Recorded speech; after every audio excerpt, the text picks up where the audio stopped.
Halo semua, gimana? Mantan masih dalam ingatan? Pak ya? Oke, sebelumnya saya ingin mengucapkan terima kasih kepada kalian yang mau mampir di channel baru ini. Nah, di channel baru ini, saya akan membahas cerita singkat seputar film yang kalian suka. Baik, tanpa berlama-lama, mari kita mulai.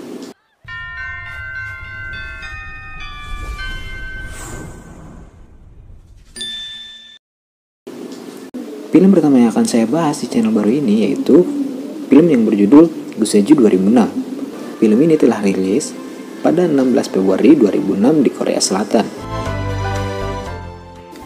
Baik, di awal cerita terdapat beberapa kelompok manusia yang sedang pergi liburan. Tapi di situ terdapat seorang wanita yang sedang utah di sisi batu dan dia bernama Enju. Singkat cerita, wanita tersebut capek keselap dihina wae. Wanita mencoba untuk pura-pura bunuh diri, namun akhirnya Manena tenggelam beneran. Tak lama kemudian, datanglah seorang pria yang menolong si Enju. Dengan gayanya yang so cool, pria ini bernama Jung-hwan. Sampai suatu ketika, si Jung-hwan pun latihan militer, dan datanglah si Enju membawa makanan dengan gayanya yang semelehoy asoy boy macam cabai-cabean tersebut. Sampai akhirnya, mereka pun makan bersama, dan si Jung-hwan pun dicekok miras oleh si Enju, dengan tujuan bisa membungkus si Jung-hwan. Dan akhirnya si Jung-hwan pun tepar, mantap, dan berhasil dibungkus oleh Shinju. Anjing, wewe bungkus lelaki. Di saat si Jung-hwan kecai, Shinju pun memutarkan film mantap-mantap.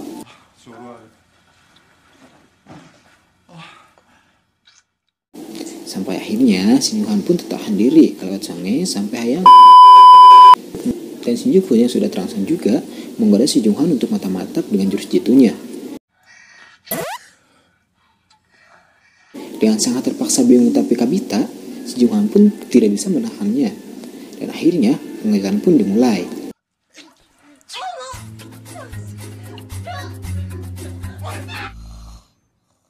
Dua tahun kemudian, di saat akan pementasan teater, si Jung-hwan malah kabur.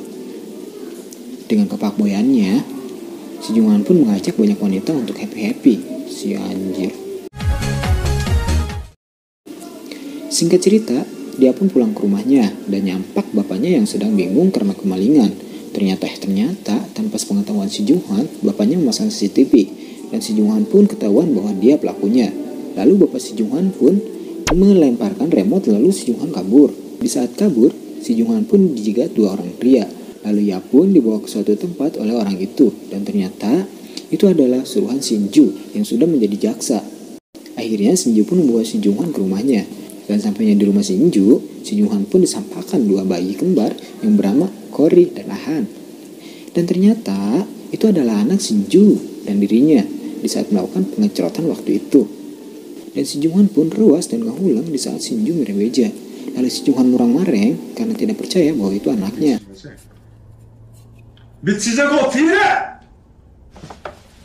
Sampai si Jung-hwan pun digebukan ke si bibi. Lalu si Jung-hwan pulang.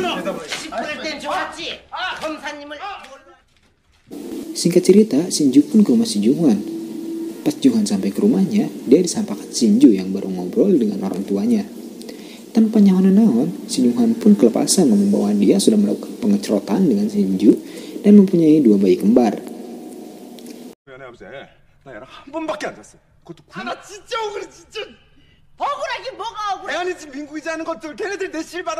Padahal Shinju belum ngomong apa-apa ke orang tua si Jung-hwan. Dan hasil, si Jung-hwan pun ditengor asbak. Dan Shinju pun minta untuk menikahi si Jung-hwan.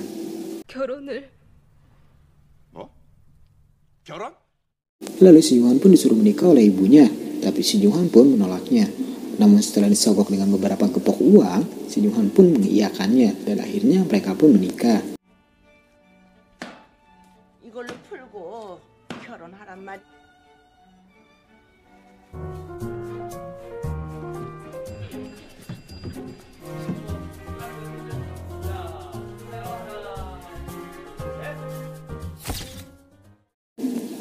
Setelah menikah, Shinju pun mengajak si Jung-hwan enak-enak. Namun si Jung-hwan tidak mau. Tapi karena Shinju pantang menyerah, Shinju pun menggoda si Jung-hwan dengan godaan mautnya.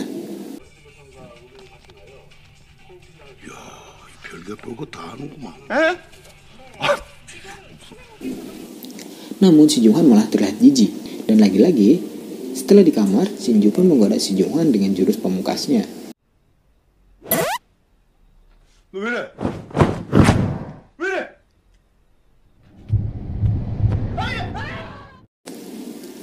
Dan akhirnya si Junghan pun tergoda dan menyuruhnya membuka baju.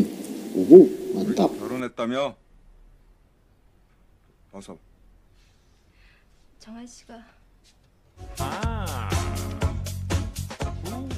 Udah. Terus coli lagi anjir. Oke. Lanjut. Karena terlalu lama joget-joget kejelas, akhirnya si Junghan pun ketiduran.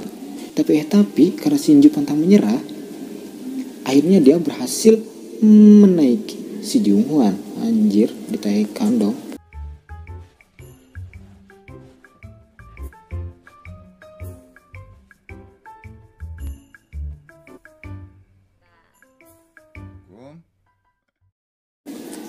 Scene pun berganti di mana si Junghan dan teman akrabnya yang bernama Cigu, panggil aja si Acil. Scene pun berganti di mana si Junghan dan teman akrabnya yang bernama si Acil bertengkar karena si Acil akan keluar sekolah dikarenakan ibunya habis kena tipu.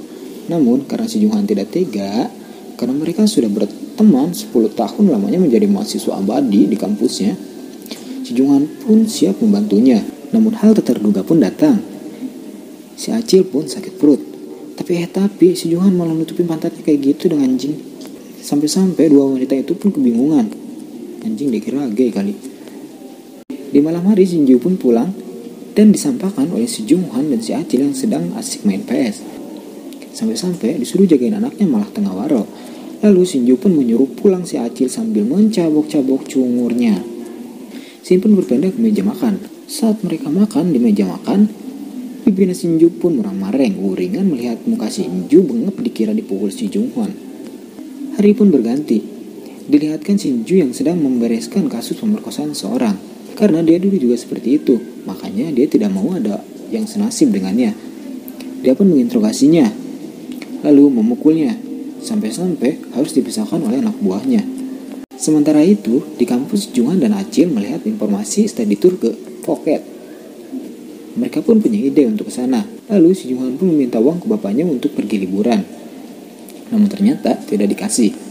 Dan malamnya, si Junghan pun merayu dan memaksa Shinju untuk meminta uang namun gagal juga.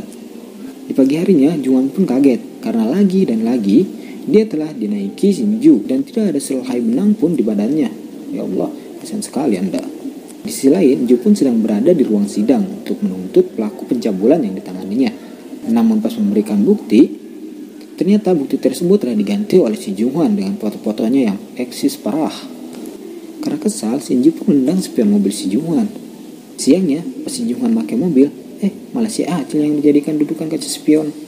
Sian bener Cil. Di sisi lain, Ju pun sedang memantau om-om yang kasusnya sedang ditanganinya. Lalu si om pun digebukin oleh si tante karena kasus penyecotan tersebut. Sementara itu, Junghan, Acil dan teman-teman serta ciwi-ciwi cabe-cabean malah asik berpesta minum minuman keras. Tapi mereka tidak bisa bayar. Karena mabuk berat, mereka bernyanyi gak jelas sampai akhirnya Ju pun datang. Esoknya, si Junghan pun disuruh jagain anak-anaknya dan disuruh menghangatkan susu selama 3 menit untuk diberikan ke anaknya. Setelah memberikan anaknya susu, si Junghan pun malah pergi dengan pacarnya untuk enak-enak.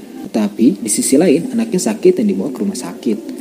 Karena bapaknya kesal dengan kelakuan si Junghan yang meninggalkan anaknya barangan, bapaknya pun pergi mencari si Junghan. Pas mau enak-enak, bapak si Junghan pun datang dengan rasa kesal dan amarahnya yang mengejolak. Tapi melihat wanitanya enak, bapak si Junghan pun memukul-mukul si Junghan sambil menutup matanya. Kasian banget ya Allah. Dan scene pun berganti di mana Shinju sedang marah-marahi si Junghan karena kesal sekali anaknya dibiarkan begitu saja. Lalu si Junghan pun menyesal dan berniat meminta maaf ke anaknya. 아빠가 미안해.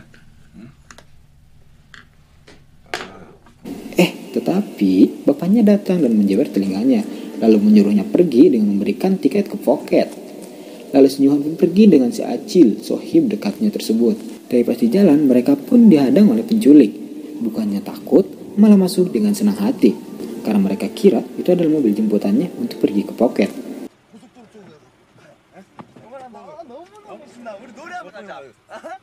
별이 쏟아지는 해변으로 가요. Sesampai di tempat penyanderaan, mereka pun disuruh menelpon keluarganya untuk meminta tebusan. Dan si Acil dengan pedenya malah memberikan nomor teleponnya sendiri. Teleponnya sendiri. 0179.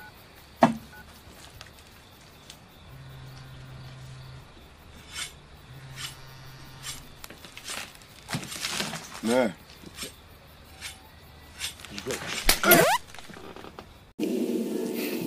Lalu si Junghwan pun mengambil teleponnya dan dengan pedenya menelpon orang tuanya untuk menebusnya. Tetapi orang tuanya malah marah-marah.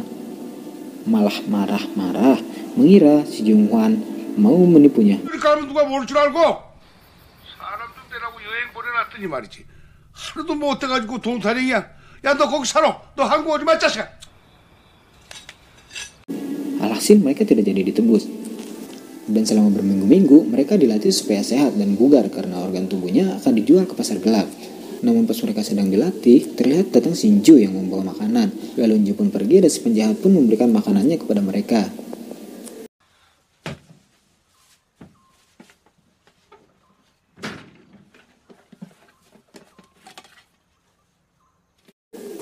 Pas makan, si Acil pun menangis ingin pulang karena ingat ibunya. Lalu mereka pun melihat keluar dan melihat para penjahatnya sedang merayakan ulang tahun bersama keluarganya. Seketika Junghwan pun teringat anak dan istrinya, lalu mereka pun kabur. Tetapi penjahat tersebut tidak mengejarnya, malah melanjutkan pestanya bersama keluarga dan penjahat lainnya. Di tengah perjalanan, Junghwan pun melihat ibunya dijegat oleh seorang penjahat. Lalu si Junghwan pun menayangkan ibunya. Dan dia menemukan surat, entah surat apa itu. Saya pun tidak melihatnya. Tetapi sampainya di rumah, Shinju pun marah-marah kepada Rugo karena kesal ternyata gara-gara Shinju yang mengurus masalah om cabul tersebut, ibunya jadi kena batunya. Lalu Junghwan pun mencabok Shinju dan datang orang tua Junghwan. Karena tidak tega melihat Shinju dicabok, si Junghwan pun diklepak. Lalu karena kesal dicarekan, si Junghwan pun pergi ke rumah si Acil. Lalu bapak si Junghwan pun datang mengajaknya pulang. Lalu mereka pun makan di pinggir jalan. Dan si bapak menyeramahin si Junghwan. Lalu si Junghwan pun pergi. Setelah itu si Acil pun menceritakan semua kebaikan si Junghwan karena telah membayar utang-utangnya dan melunasi tunggakan-tunggakan kuliahnya. Si bapak pun kaget dan tak menyangkanya, terharu sekaligus senang tapi kesal. Lalu mereka pun pulang ke rumahnya. Dan lagi-lagi Junghwan pun dinaiki lagi sama Shinju. Emang mantap Shinju ini ya. Junju. Scene pun berganti, di mana si Junghwan sedang melihat album foto yang dikumpulkan Shinju selama dia hamil dan berjuang sendiri. Di sini flashback pun terjadi ke beberapa tahun yang lalu di saat Shinju hamil sampai melahirkan. Di flashback tersebut terlihat Shinju sedang menangis dan menginginkan Junhwan. Di flashback tersebut terlihat Shinju sedang menangis dan menginginkan Junghwan ada di sisinya saat dia ulang tahun. Dan dia pun berjanji cukup sampai di situ ia menangis dan akan berusaha menjadi kuat. 왜 바보같이 눈물이 나지? 오늘만 울고 다시는 울지 않을게. 다시는 울지 않을 거야. Dan Shin pun berganti ke Junghwan yang sedang menangis juga. Dan saya pun ikut sedih. Sungguh perjuangan ibu yang tidak tara ya. Salut sama Shinju nih. Oke, lanjut. Scene pun berganti, di mana si Junghwan dan si Acil sedang berjalan dan dijegat oleh dua orang laki-laki. Lalu mereka pun dibawa olehnya. Dan ternyata itu adalah suruhan tante-tante yang berurusan dengan Shinju yang mengurusi om-om cabul tadi. Lalu Junghwan pun menelpon Jung dan Jung pun marah-marah. Tetapi Jung pun luluh karena Junghwan menyebutnya dengan sebutan istri. Saking gak pernahnya ya disebut istri, sekali disebut istri senangnya ke ketulungan. Jung. Lanjut. Lalu si Jung pun datang ke lokasi tersebut untuk menukar si om-om cabul yang ternyata saudaranya si tante tersebut dengan suaminya. Tetapi pas mau ditukar, si Acil dengan gagahnya memukul dan membawa kembali si om-om cabul tersebut ke dalam mobil. Dan disitulah mulailah membaku hantam. Dan di situ terlihat sekali Shin-jung sangat gagah dan pemberani. Tetapi karena tidak tega Shin-jung dipukulin, si Jung-hwan pun berminat membantunya. Tetapi malah dia yang dipukulin tanpa melawan sedikit pun. Lalu Jung-hwan pun menyuruh Jung diam supaya dia tidak terluka lagi. Mantap sekali. Tak lama kemudian bapak si Jung-hwan pun datang bersama temannya. Karena bapaknya mantan gangster, dia tinggal nunjuk-nunjuk dan anak buahnya yang beresin. Tetapi si Jung-hwan pun malah ngiluan tutunyuk, nyuruh si Acil melakukan hal yang sama. Tetapi malah si Acil dong yang dipukulin. Lalu pasukan yang pertama menyulik si Junho dan si Acil pun ikut datang juga ternyata. Dan mereka ternyata seruannya Shin-jung juga. Di sisi lain, Shin-jung pun sedang berantem dengan si tante-tante. Dan dengan gagahnya, sekali si tante pun terjatuh songgolan. Dan scene pun berganti. Dengan seiringnya waktu, si Junho dan si Acil pun tampil pentas teater untuk menyelesaikan tugas akhirnya. Dan si Junho pun tampil hanya muncul sebentar saja, nggak nyampe 1 menit, untuk mengambil peta dari si Acil aja. Cucu 10 tahun kuliah, pas nugas akhir gitu doang anjing. Dan di bangku penonton terlihat ibu dan bapaknya si Jung-han pun beserta istrinya yang sedang mengandung lagi juga sedang menonton. Terlihat sangat senang dan bangga melihat si Jung-han pun akhirnya lulus setelah 10 tahun kuliah. Di akhir cerita, Shin Jung pun membrojol di tempat dan semua orang pun rariwe dan filmnya pun tamat. Alhamdulillah. Terima kasih buat kalian karena telah dayak menonton video ini sampai habis. Mohon maaf ya jika penyampaiannya kurang bagus atau jelek, karena ini video pertama saya di channel baru ini dan saya juga baru belajar juga ya. Oke, jika kalian suka sama video ini, tolong di like dan di share juga ke teman-teman kalian ya. Dan kalau kalian suka sama channel ini, tolong di subscribe juga channelnya ya, dan dinyalain juga tombol notifikasinya biar kalian gak ketinggalan di saat saya nanti upload video baru lagi. Oke, sekali lagi terima kasih buat kalian yang udah mampir di channel saya. Dan jika kalian punya film rekomendasi atau film kesukaan kalian yang ingin dibahas di channel saya ini, boleh kalian tulis di kolom komentar. Oke, sekian dari saya. Love you guys. Dah.